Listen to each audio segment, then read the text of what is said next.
बढ़ते हैं और बात करते हैं खबरों वाले शेयर्स की। हमारे साथ आशीषा जुड़ चुकी हैं पूरा अपडेट लेकर। आशीषा, गुड मॉर्निंग। सबसे पहले तो खबरों से शुरुआत कीजिए, कौन कौन से अहम खबर्स और ट्रिगर्स हैं आज के लिए?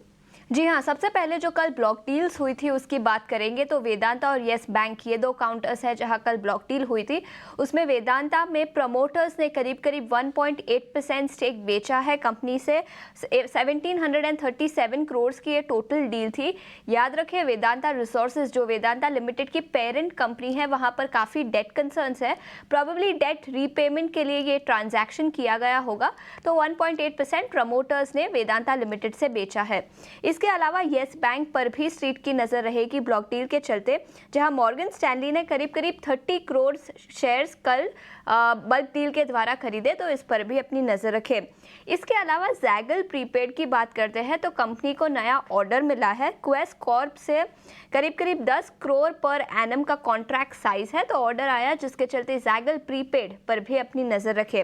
अगला स्टॉक जो फोकस में रहेगा वो बीएल कश्यप रहेगा। छोटा काउंटर है, लेकिन यहाँ पर भी कंपनी को ऑर्डर मिला है। मान्यता प्रमोटर्स प्राइवेट लिमिटेड से करीब करीब 208 करोड़ का नया ऑर्डर है। और कंपनी के टोटल ऑर्डर बुक साइज की बात करें तो अब 3200 करोड़ के कंपनी के पास टोटल ऑर्डर्स है, तो बड़ा ऑर्डर आता हुआ नजर आया जिसके चलते बीएल कश्यप पर भी स्ट्रीट की नजर रहेगी। इसके अलावा दिलीप बिल्डकॉन की बात करते हैं तो कंपनी ने एक जॉइंट वेंचर के थ्रू L1 बिडर के तौर पर नियुक्त होकर आया है। मध्य प्रदेश का ये ऑर्डर है और 413 करोड़ का टोटल कॉस्ट ऑफ प्रोजेक्ट है, तो इसके चलते इस काउंटर पर भी स्ट्रीट की नजर रहेगी।